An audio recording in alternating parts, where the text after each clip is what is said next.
This is a highlight of the Off Topical podcast. Listen for free to the whole episode at offtopical.net. All right, the final story, yet another privacy invading, terrifying story. T-Mobile, Sprint, and AT&T are selling your location data, apparently to anyone. You know, we almost need to just have a section for privacy invasion of the week. Like, yeah, you know, for real. Like, it's been like a weekly thing almost since the beginning of this podcast. Yeah, there's been some kind of news regarding just terrible business practices or what would you call it? Like just irresponsible business practices regarding some of it's not user even data.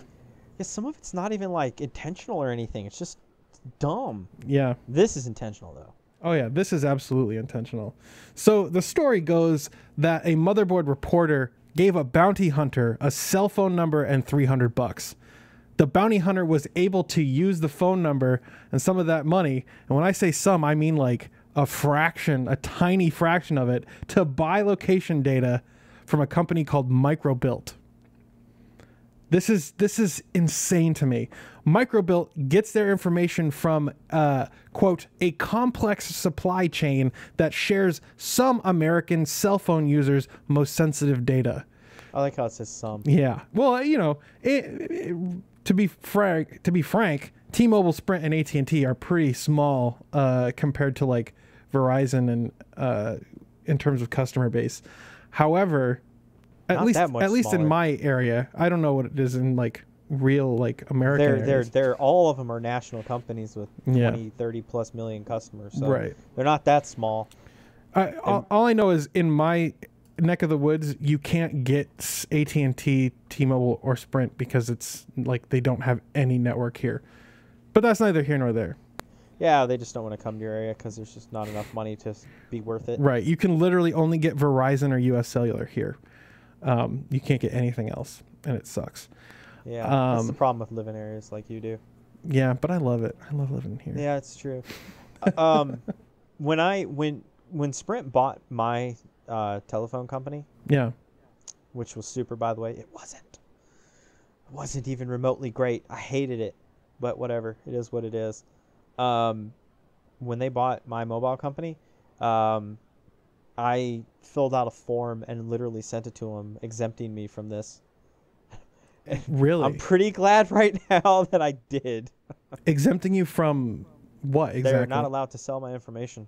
Really? That's awesome. Yeah, they sent us a thing, and you had to fill it out and send it back in. And I figured most people probably don't even bother. Right, exactly. Do they have that form on the web anywhere? Can you find that? Nope. Ah. When you get your service hooked up, they message you, and you have to follow through with this thing. They don't make it easy, by the way. Oh, I wouldn't imagine they would. They do this because there is money to be made here. Like, for example, T-Mobile shares your location data, and by shares I mean sells it to a company called Zumago. And Zumago shares that information with Microbuilt. Then Microbuilt shares that data with a customer using its mobile phone tracking product. And then the bounty hunter is able to get this information and share it with a bail industry source, like the bail bondsman, right? The bail bondsman then in turn handed it to Motherboard. That is quite a complex chain. Oh yeah, and the fact that like there are probably 2 or 3 or more other middlemen who get information from Zumago or from T-Mobile who are offering it to, you know, for shady purposes as well. Like there are so many like unknown players in that supply chain that I can't even begin to fathom how many people have access to that data. It's insane, dude. Yeah. It's really funny because all the companies came out and said, well, that's not what that's for. They're not supposed to do that. They're violating it. And all I can think of is, why would you sell someone's location data? Right. And like the same thing. Past location data, I could kind of understand it maybe, you know? But why are you selling their current location data? Yeah. And how could someone who has like 5 or 6 middlemen manage to get your current location data despite going through 5 or 6 middlemen. That means that they have a very tight network for that to return almost instantly. Yeah. Oh my God, for real. Like, that is just, whew, that's mind-blowing. And the fact that, like, they issued the same exact statements At the same time? Well, no, I mean, these are basically the word-for-word statements that they like crapped out last year when the New York Times and Senator Rod Wyden exposed another company that was selling data to law enforcement without a warrant. It's like, we don't give this information isn't available for this purpose, and it's violating our terms of service and blah blah blah. And they were like, oh, and we vowed to investigate this and find these people who are abusing our system, and they won't have access to it anymore. But there are so many people, there are so many companies, there's so much money to be made in this industry of tracking people and stalking people and scooping up people's information that, like, how you can't prevent this kind of abuse from happening when you make this information available. AT&T, T-Mobile, Sprint, when you make it available, these companies are going to try and make as much money as they can from it. And it really doesn't seem to bother you that much because this stuff happens all the time. Yeah. I like how everyone in this whole supply chain started blaming each other. Oh, I know. For real. For real. Like, that's not what that's for. That's like, this is not what this is for. Why is a bounty hunter bailing bondsman able to get... Why is a bounty hunter able to get this? They're not supposed to get this. It's like, well, what are you selling it? Who is the market for this then? Right. Like, well, like, because who wants real-time location data that they can just sell to anyone? Like, who actually genuinely wants that? Right. Well, like Microbill says that they sell it to car salesmen, landlords, and people who are doing credit checks. That doesn't make any sense. It doesn't make any sense. It makes no sense at all. This is clearly what it's for. And they got caught with their hand in the cookie jar, and now they're like, wasn't me. Right. And what's most infuriating about this is it costs as little as $4.95 to look up someone's phone number.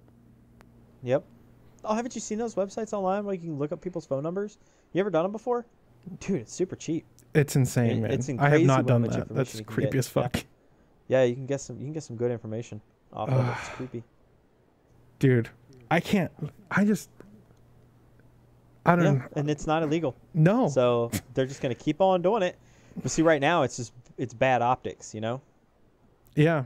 Oh, yeah.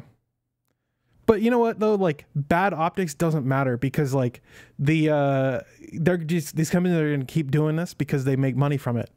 It's like the same thing with, like, the R. Kelly thing. Like, did you hear about that? Like, there was a 6-part documentary series about R. Kelly and, like, his abuse of women, right? And people turn around after hearing about this, and he's like number 12 on the iTunes top 100, and he's like making all this money from people streaming his music online. Because it's like, bad optics don't matter anymore, dude. It pisses me off that these companies and these people and all this crap can just get away with stuff because people don't seem to give a crap anymore. Yeah. Well, yeah, because you can't pass a law for stuff like that. I think I would argue that you can pass a law. Yeah, but we don't live in a totalitarian regime. Go to China if you want that. Dude, you know, here's the law that you would pass, right? If you're found to have sold user data. Oh, let's talk about the R. Kelly thing. Oh, the R. Kelly. Well, no, yeah. I'm talking about this. Oh, yeah, you could totally do that. Oh, good Lord, yeah. You could totally nuke them with this one, but you'd actually have to find, like, because you can't have one senator or one representative. You need, like, all of them. And by the way, T-Mobile, Sprint, AT&T, and Verizon own, you know, they kind of own congressmen. So good luck with that. Yeah. And congresswomen, they own them too. If you're in Congress, they own you. I don't care if you've been there for a week or not, they own you. Because here's the thing, like, you know, people, like, love it when, like, you know, some young person gets into Congress, right? Because, you know, they're like, well, this person's not connected.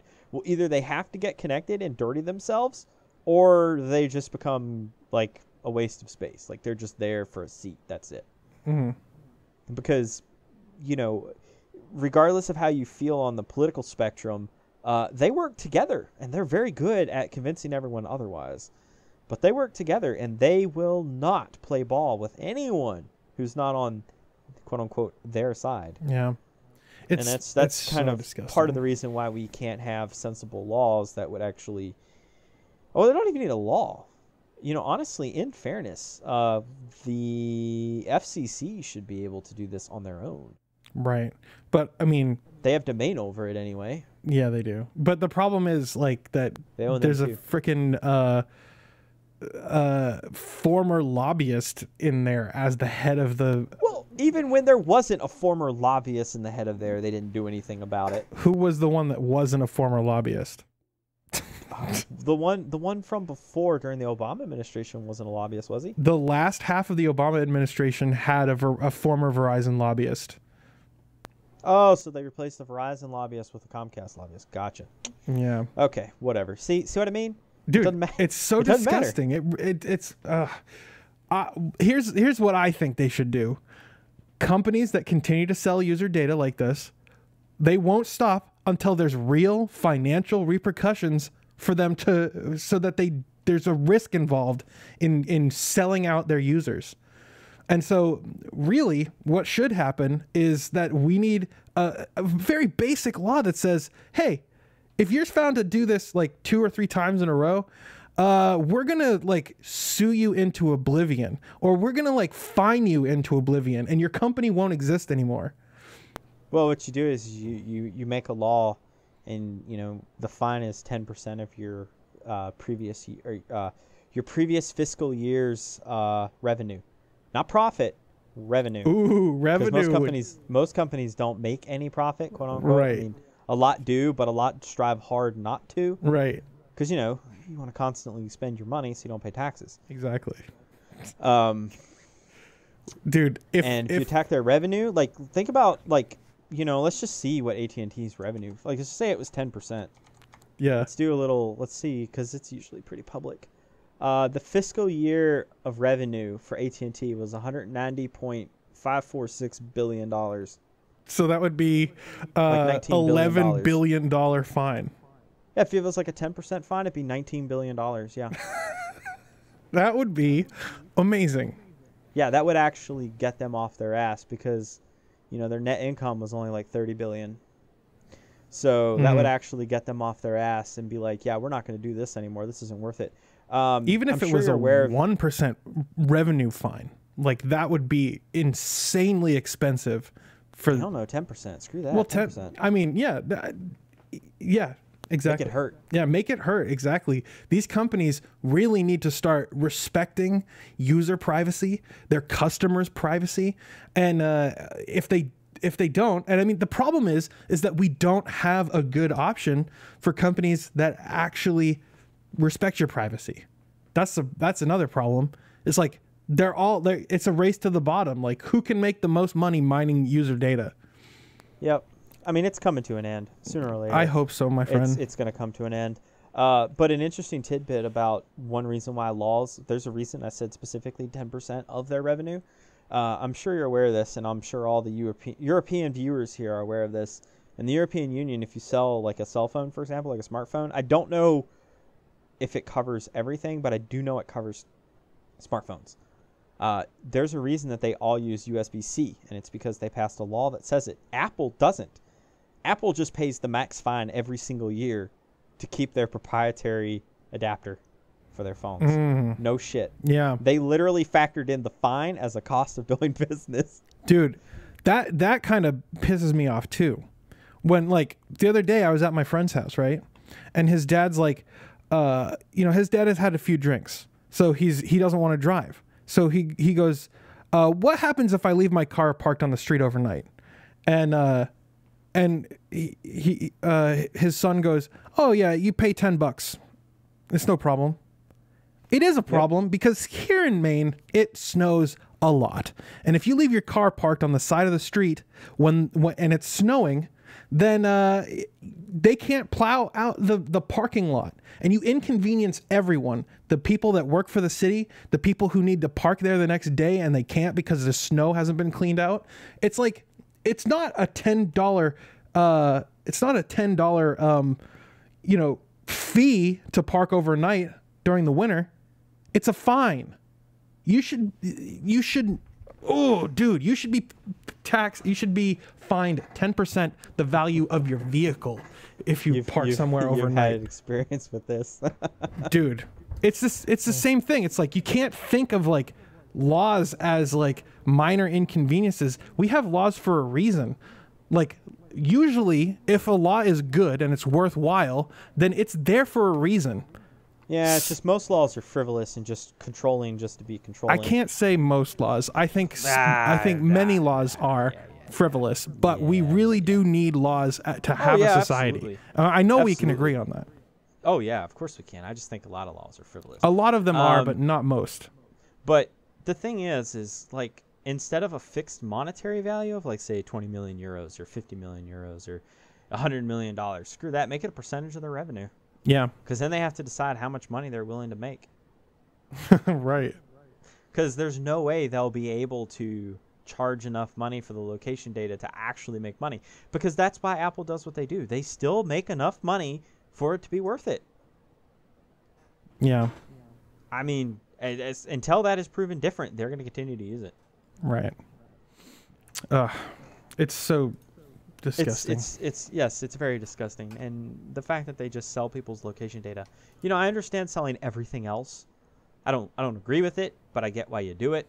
But I do not agree that why you would sell location data. Well, I mean, because honestly, this opens you up into loopholes, or not loopholes, but into trouble with the law. Like, what if someone were to use this and then get murdered, and then the murderer says, "Well, I just bought it from T-Mobile." Right. Yeah. But then they'd be like, "Oh, well, they didn't buy it from us. They bought it from a fourth or fifth hand, source." We both know that won't matter because that'll just blow up into a big debate. With the money they make, they'll get a lawyer who will be able to defend that in court. Yeah, but that's the kind of stuff. Like something like that is eventually going to happen, and that's what it's going to take to get this changed. Like that's the sad part. That's the honest sad part.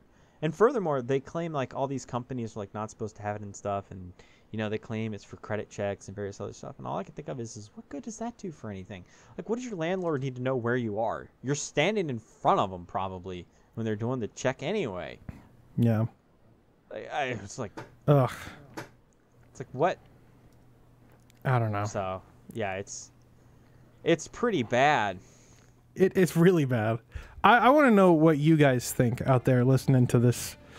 Do you think that companies should have like some kind of financial repercussion for violating user privacy, or what can be done to address this?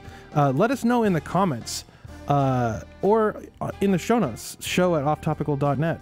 That's the email address, forum.heavyelement.io.